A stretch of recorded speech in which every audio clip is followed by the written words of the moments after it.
মহারানী তুমি?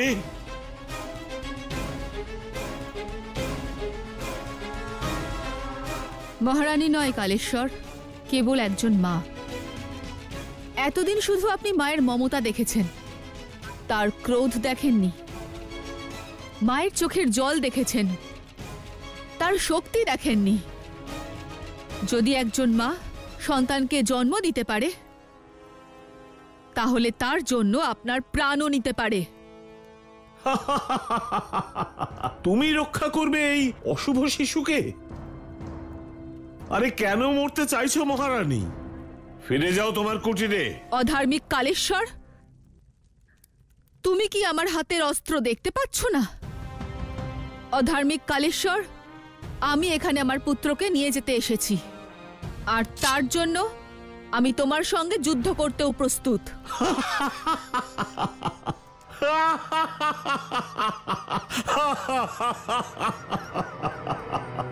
তুমি করবে আমার সঙ্গে যুদ্ধ, তাও বীর পরাক্রমী এই কালেশ্বরের সঙ্গে? অধর্ম, অসত্য আর অহংকার, তা সে যতই শক্তিশালী হোক না কেন, জয় সর্বদা ধর্ম, সত্য আর বিবেকেরই হয়ে থাকে। সৈনিকগণ, এই কুপুত্রের জন্মদাত্রী এই কুমাতা কালেশ্বরকে হুমকি আর জ্ঞান দিচ্ছে।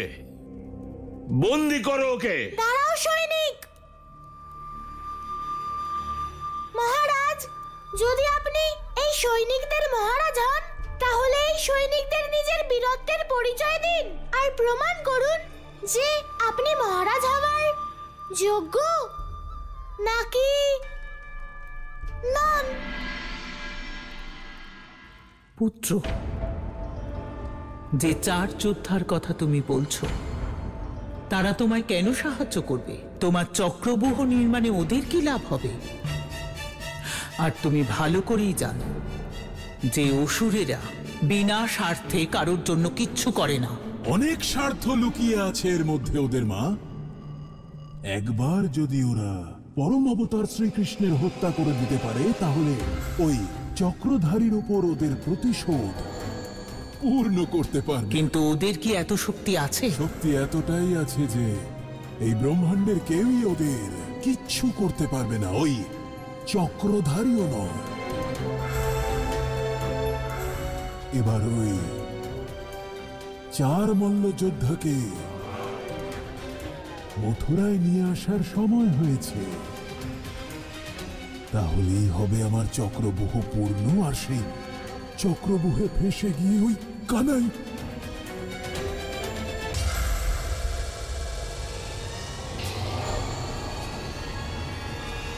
তখন ওই চক্রধারীকেও বিবশ হয়ে বলতে হবে, ভগবান কংসের জয়, ভগবান কংসের জয়, ভগবান কংসের জয়।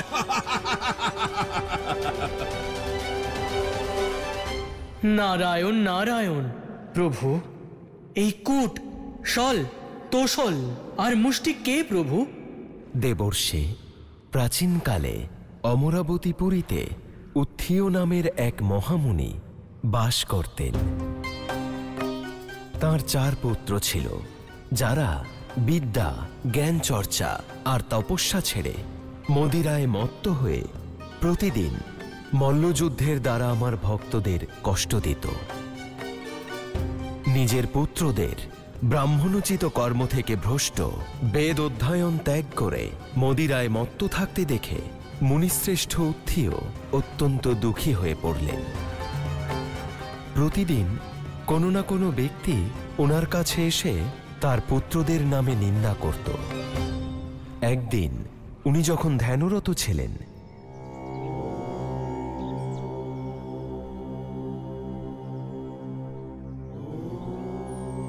এই ঋষিরা না কোনো শ্রম করে আর না শরীর চর্চা, শুধু চোখ বন্ধ করে মন্ত্র জপ করতে থাকে। তাহলে এসো, আমরা ওনাদেরকে দিয়ে পরিশ্রম করাই। নিশ্চয়ই, চলো। এবার খুব আনন্দ হবে।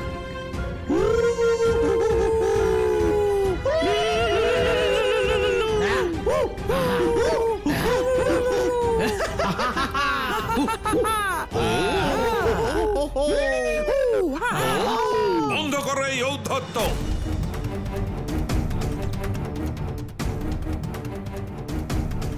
বিশ্বাস হচ্ছে না যে তোমরা চারজন মহামণি উত্থিয়র সন্তান। তোমাদের এই ঔদ্ধত্যের শাস্তি অবশ্যই পাবে, আর এই শাস্তি অন্য কেউ নয়, বরং স্বয়ং তোমাদের পিতা মহামণি উত্থিয় দেবেন। তোমরা চারজন পূজার্চনা ছেড়ে ঋষিদের নিয়ে মজা করছো আর নিজেদের শক্তি দিয়ে তাদের ভয় দেখাচ্ছ, ভগবান বিষ্ণুর প্রতি ভক্তিতে বাধা উৎপন্ন করছো। তাহলে যাও, আমি উত্থিয় মুনি তোমাদের চারজনকে অভিশাপ দিলাম যে তোমরা সবাই আগামী জন্মে অসুর কুলে মল্লযোদ্ধা রূপে জন্ম নেবে। কিন্তু এই আশ্রমে থাকবার কারণে তোমাদের মনের মধ্যে কোনো না কোনো ভাবে বিষ্ণু ভক্তির যে প্রবেশ ঘটেছে, সেই ধর্মবোধের জন্য ভগবান বিষ্ণু যখন তোমাদের একে একে বধ করবেন, তখনই তোমাদের উদ্ধার হবে। দেবর্ষি সেই অভিশাপ পাওয়ার পর ওই ঋষিকুমারেরা দুঃখ না পেয়ে ক্রোধিত হল। কিন্তু সেই ঋষিকুমারেরা তাদের ক্রোধকে নিয়ন্ত্রণ করে আমার ঘোর তপস্যা শুরু করে। হে প্রভু, আমাদের এমন বড়দিন যাতে আপনি চাইলেও আমাদের ক্ষতি করতে না পারেন। হে ঋষিকুমারেরা, এই সংসারে কখনো কোনো ঋষির বরদান অথবা অভিশাপ মিথ্যে হতে পারে না। আর আপনারা সকলে আমার হাতে উদ্ধার পাওয়ার বর লাভ করেছেন, তা অবশ্যই ফলপ্রসূ হবে। কিন্তু এই জন্মে নয়, বরং পরের জন্মে, যখন আমি কৃষ্ণ অবতারে থাকব আর আপনারা চারজন একসাথে আমার সঙ্গে যুদ্ধ করবেন, তখন আমার পরম অবতারও আপনাদের পরাজিত করতে পারবে না। কিন্তু যদি আপনারা তার সঙ্গে আলাদা আলাদাভাবে যুদ্ধ করেন, তাহলেই আপনারা আমার অবতারের হাতে উদ্ধার পাবেন। দেবর্ষি, সেই কারণেই এই চারজন কূট, শল, তোশল আর মুষ্টিক আমার অবতারের বিনাশ করতে সক্ষম। নারায়ণ নারায়ণ। কিন্তু প্রভু, এই যে পরম অবতার শ্রীকৃষ্ণের জন্য অত্যন্ত বড় সংকট। আমি ওই চার মল্লযোদ্ধাকে নিয়ে আসছি মা, আশীর্বাদ দিন।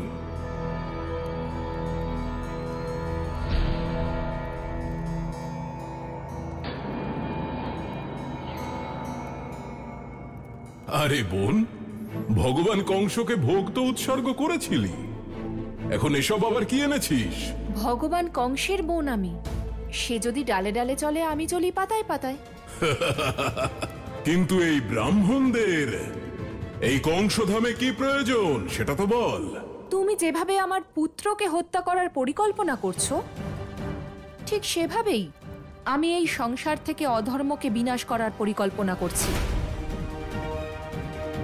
এটা ধরে নিতে পারো যে তোমার বিনাশের সূত্রপাত তাই?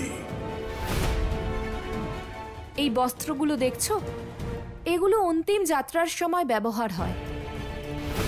এগুলোর মধ্যে তোমার প্রিয় রং বেছে নাও। রং তো আমি অবশ্যই বেছে নেব। কৃষ্ণ তোর পুত্র হলেও আমার তো ভাগ নেই।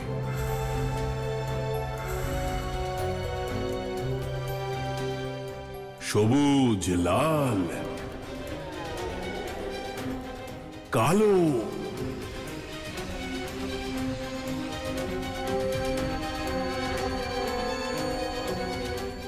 ও এক বালক।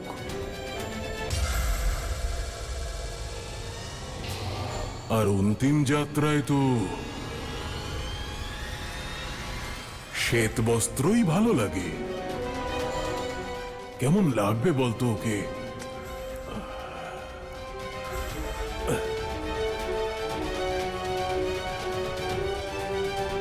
এইরকম না?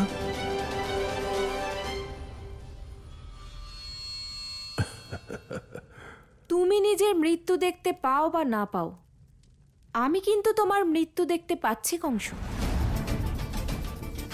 আর আমি চাই না যে মথুরাপতি আমার দাদার অন্তিম যাত্রা কেবল শ্বেত বস্ত্রে হোক।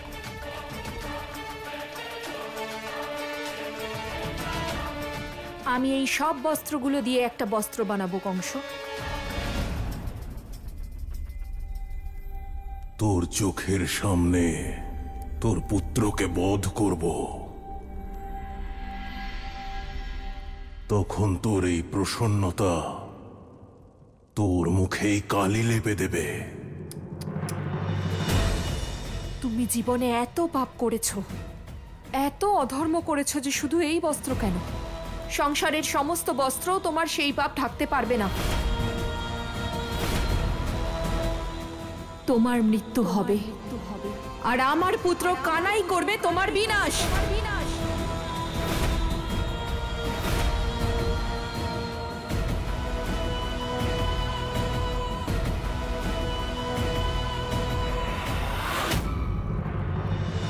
বালক, আমার কারুর সম্মুখে কোনো কিছু প্রমাণ করার নেই। ঠিক আছে মহারাজ, তাহলে এই সমগ্র সংসার এটাই বলবে যে কালেশ্বর মহারাজ এক নারীকে ভয় পেয়েছেন। আরে সংসারের কথা ছাড়ুন, এই সৈন্যরাই আপনাকে নিয়ে উপহাস করবে যে মহারাজের এক অবলা নারীর সঙ্গে যুদ্ধ করবারও যোগ্যতা নেই।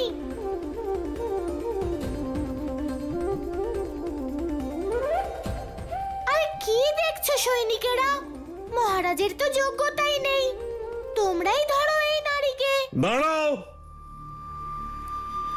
এই অবলা নারীর সঙ্গে যুদ্ধ করা বীর পরাক্রমী মহারাজ কালেশ্বরের শোভা পায় না।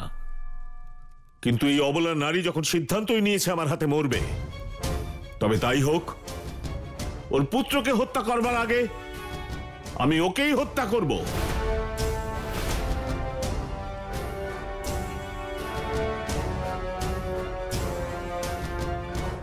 কানাই, কানাই, কানাই কোথায় তুই? কানাই, কানাই, কানাই কোথায় তুই? ব্রাহ্ম মুহূর্ত আসতে চলেছে, আমাদের বিদ্যা অর্জনের জন্য গুরুদেবের কাছে যেতে হবে। কানাই। বলরাম, কি হয়েছে? এত চিন্তিত কেন? গুরুদেব, কানাইকে কোথাও পাচ্ছি না। আমি আশেপাশের সব বনে খুঁজে দেখেছি। তা কি করে সম্ভব? কোথায় যেতে পারে কানাই?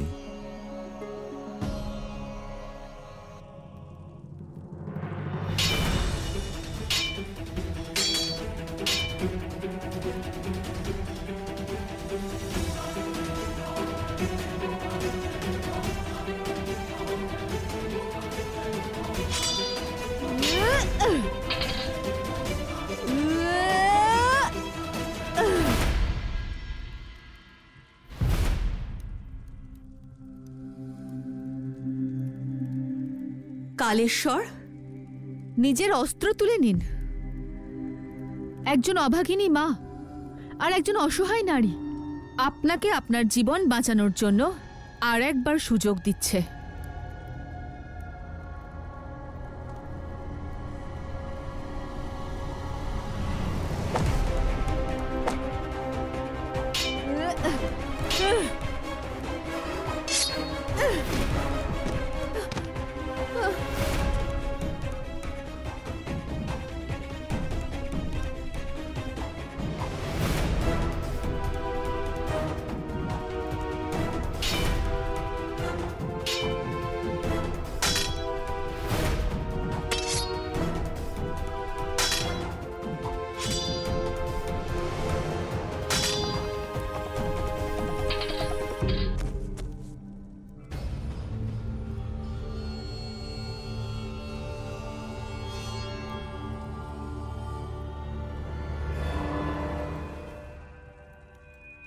বন্দিনী, আমি তোমায় কোনো সুযোগ দেব না। ইয়া!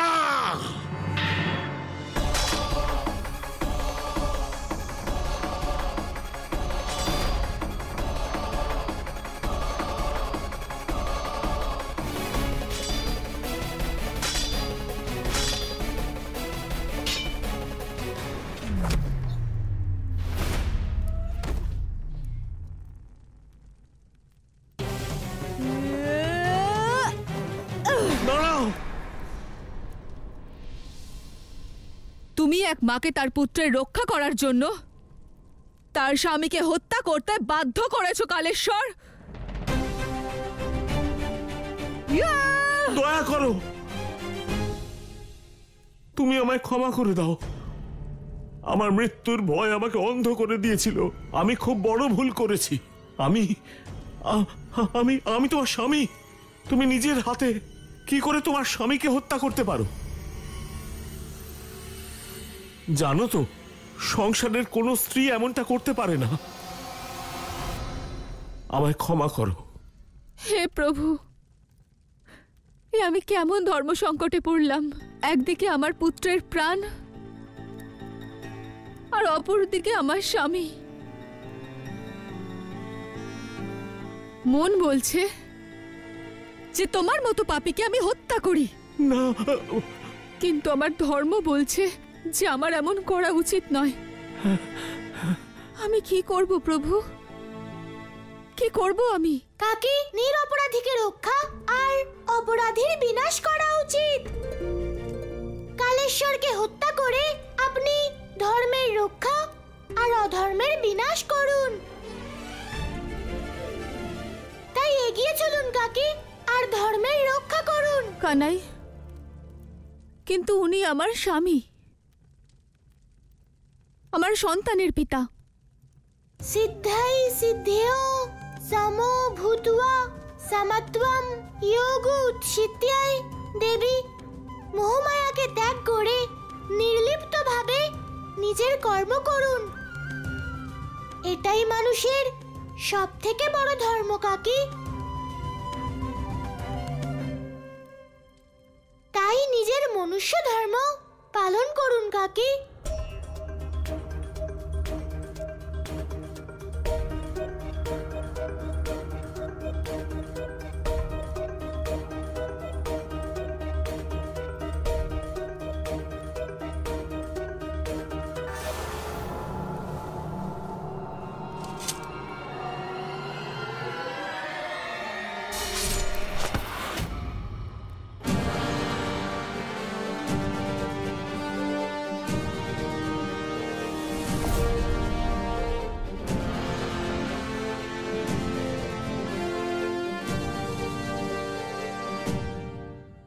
দেবী, আপনি কে দেবী? হে পরমাবতার শ্রীকৃষ্ণ, আমি দেবী উৎকর্ষিণী। গুরুদেব সন্দীপনীর অনুরোধে আমি আপনার পরীক্ষা নিচ্ছিলাম। আপনি আপনার প্রেরণার দ্বারা এক নারীকে অবলা থেকে সবলা করে তুলেছেন। ধন্য আপনি প্রভু। আমার এই পরীক্ষায় আপনি উত্তীর্ণ হয়েছেন, আর তাই আজ থেকে প্রেরণার রূপে আমি সর্বদা আপনার সঙ্গে থাকব। সংসারে আগামী সময় যখন কারোর আত্মবিশ্বাস দুর্বল হয়ে পড়বে, তখন আপনি আপনার এই কলার মাধ্যমে তার মনে শক্তি প্রদান করবেন, যাতে প্রত্যেক মানুষ নিজের রক্ষা স্বয়ং করতে পারে।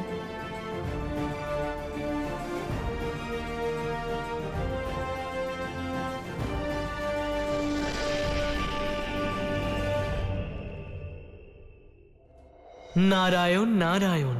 প্রভু, এই তো দেবী উৎকর্ষিণীর অদ্ভুত মায়া ছিল, আর পরম অবতার শ্রীকৃষ্ণের অদ্ভুত পরীক্ষা, যেখানে সে কোনো রকম অস্ত্র না তুলে এই নারী আর তার পুত্রকে রক্ষা করেছে, তাই না প্রভু?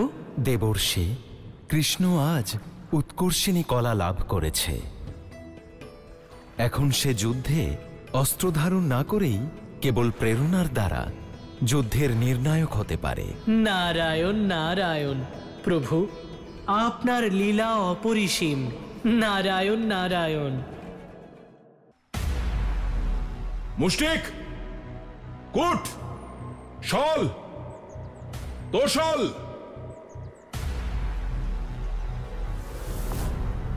ভগবান, আমরা চারজনেই উপস্থিত। আশীর্বাদ। আমি জানি যে ওই চক্রধারী তোমাদের সবার সঙ্গে ছলনা করেছে।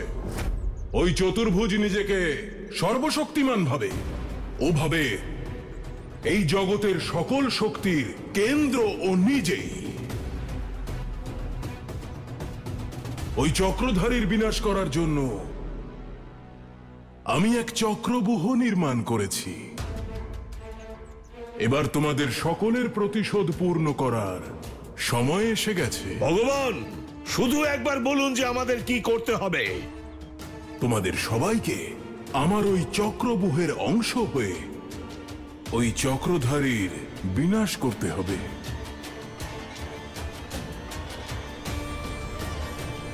ওই চক্রধারীর মানব অবতার পরম অবতার শ্রী কৃষ্ণের সঙ্গে মল্লযুদ্ধ করতে হবে। কোথায় সেই বিষ্ণু? কখন করতে হবে ওর বিনাশ? আদেশ করুন। ভগবান আদেশ দিন। শান্ত হও, শান্ত হও।